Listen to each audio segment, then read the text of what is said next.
this is the main entrance. So as you come in, you will actually see this is actually where the kitchen is. Now what I like about this area is that this is actually the shoe rack area. Okay, of course outside the foyer there's another shoe rack, but this can be your shoe rack, and then up here this area is actually where your DB box is. So when we do the compartments, it's actually hidden. All right, so the DB box is actually hidden inside the cabinet. And what I like about all these switches is actually tucked nicely over here. So whatever that you want to control is all over here, and then you can actually control the entire living hall. But one thing bad is that if you want to turn on the lights there, you have to walk all the way here. So it is quite a distance. All right, but when you come back home, okay, all the switches are here, all right, which is very convenient. Now let's look at the kitchen. Now if you look at the kitchen, all right, now again, if you do not have measurement tape, you just take a look at the number of tiles. All right, so from there, this is approximately 2, 4, 6, 8, slightly about 9. All right, so it's approximately 9 feet length of kitchen cabinet. Now this is actually a very decent size. All right, so you can actually see that there is actually a hood and hob. All right, this is actually an L-shaped kitchen top, so that it makes the kitchen looks much bigger. Where the kitchen hood and hob is located, the sink, and then the dish rack. All right, so now then on this side, this is where you can do an island. All right, this is actually an island where you actually have the fridge and then you have your cabinet up there, and you can actually do a this is approximately a 2, 4, 6, approximately 6 feet countertop. All right, this is an island. This is approximately 6 feet long. Okay, and now when you want to do an island, be very watchful that you have enough space in between here, so that when one person is cooking, there is still space for you to do your work over this side. All right, so this is pretty important. Now let's take a look at the yard area. So the door you open, all right, and you open up to the yard. Now what I do not like is that why is this door swing on the left hand side instead of on the right hand side?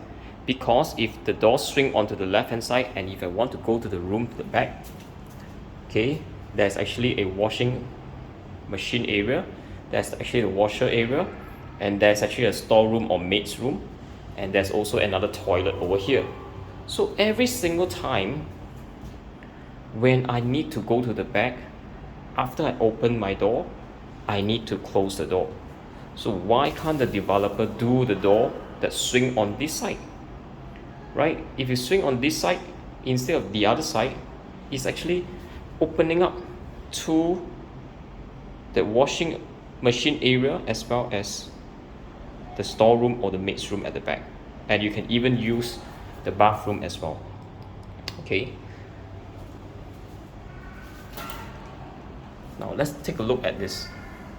Now this is actually the yard area where you're supposed to do your hang your clothes, to dry your clothes.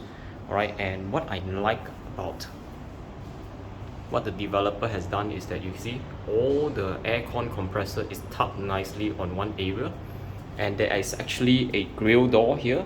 So this grill door is actually meant for you to service your aircon.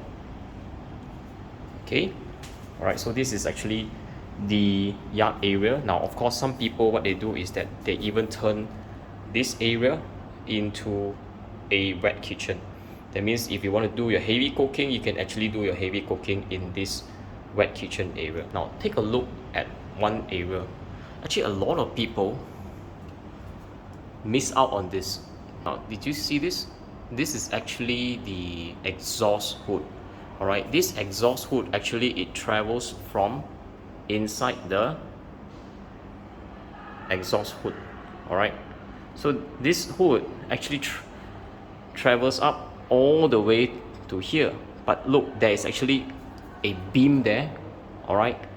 And what happened is this is going to blow against the beam, all right? And if you were to do another L angle down, then the efficiency of the exhaust will actually drop. All right, so this is something for you guys to consider. Now let's move. Now this is actually a very decent living hall space, okay? So again, you can actually count the number of tiles, all right? 1, 2, 3, 4, 5, all right? Now one tile is 2 feet, so there are actually 5.5, so it's slightly more than 10 feet, all right? Okay, so this is where the balcony is.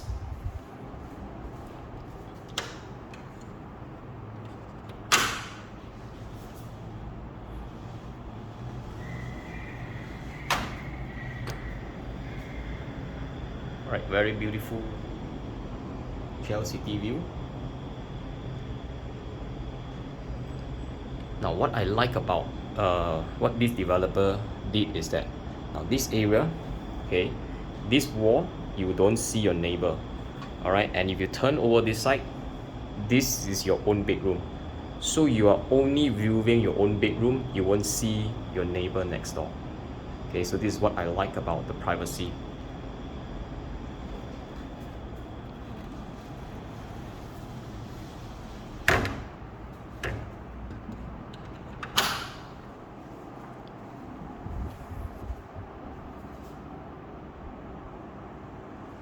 Okay, let's go and check out the bedrooms.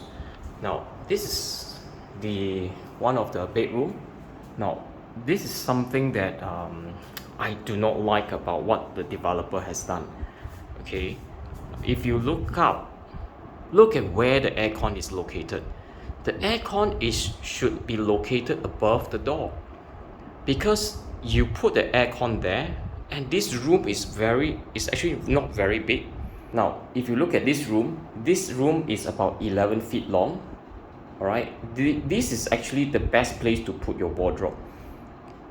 But because your aircon is located here, you cannot do a full height wardrobe, all right?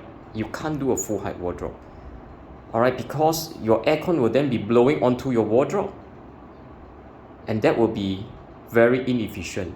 And therefore, the place to put the wardrobe is here, all right? Is here. Now, do you still have place for the bed? Okay, now look at the tiles, all right? This is 2, 4, 6, 8, 9. There is still about 9 feet left. So imagine if you put in a 6 feet bed, all right? The length of the bed is 6 feet. You will left approximately 3 feet for you to walk, which is just nice. Then it's better for you to do a sliding wardrobe and not a swing door. Okay, now but what happened is behind this wardrobe there's actually a switch socket. Okay, now if you put a wardrobe here, then what are you going to do with the switch socket? Again, this is something that I don't understand why the developer is doing this. Maybe he's thinking that this is where you're going to put your study table, which makes sense. But now, because the other place is for your wardrobe, and therefore your wardrobe have to be shifted here. I think this is something that the developer did not give thoughts to it. Okay, now let's look at the master room. Now, if you look at the master room, again, you realize why the wardrobe is here, right? Okay, I'm going to explain to you. Okay, in fact, the best place to place the wardrobe is actually on this location. But there is a window here, a small pieces of window, and then followed by an L-shaped window here. I like the L-shaped window. It sort of like give you a panoramic view, all right? But the problem is the wardrobe, the best place to place the wardrobe is here. But guess what? Look, there's a socket here, and the toilet switch is here. Why can't they locate the switch on this side of the wall? Right? Now, maybe you will be thinking, why don't I place the wardrobe on the other side of the wall? Okay, let's look at it. The other side of the wall, look. Now, the other side of the wall, you see, there is already a row of switches here. And if you put your wardrobe here, where are you going to put your bed? Right? And of course, you can put your TV cabinet, then and your wardrobe, right? But guess what? This place, that means you have to put your bed like this, right? This is where you put your bed. But because there is a window on this side and there's a window on the other side, you have to put a very low bedside table. Okay, your bedside table should not be higher than the window. Then your curtain is not going to be full length, because your curtain cannot be, all the way down, and that's where your bedside table is located. So if you were to put your bed here, either you have to think about how you want to do the bedside table on both sides, or you put your wardrobe on this side and end up you put your bed here. Then what are you going to do with this switch socket? Right? I just don't understand. So this is actually a lot of thoughts and planning to the unit layout, and I just don't really like this kind of layout. Okay, now look at this. Okay, this is actually where the wardrobe is supposed to be, but again, like I said, there is a socket here and there's a switch here. Why can't they put the switch on this side, right? And why are they putting the socket here?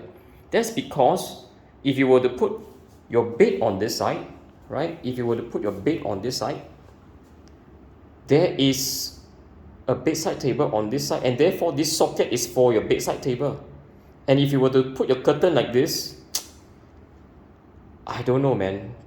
Okay, this is really something that, to think about. All right, and of course, then this is the bathroom. Okay, so this is actually the bathroom.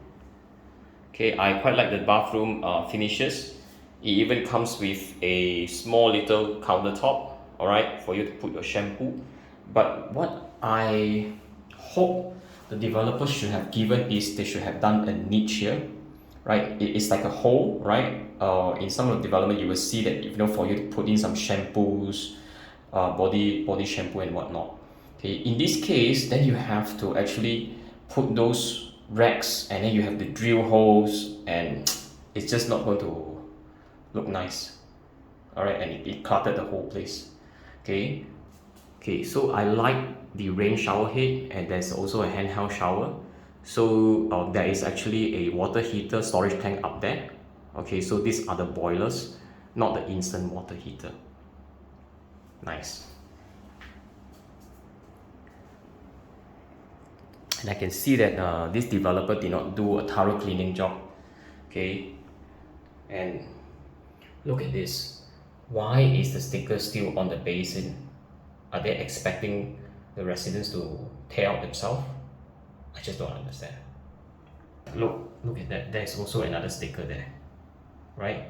So are they expecting the residents to tear out the sticker themselves? I'm not sure.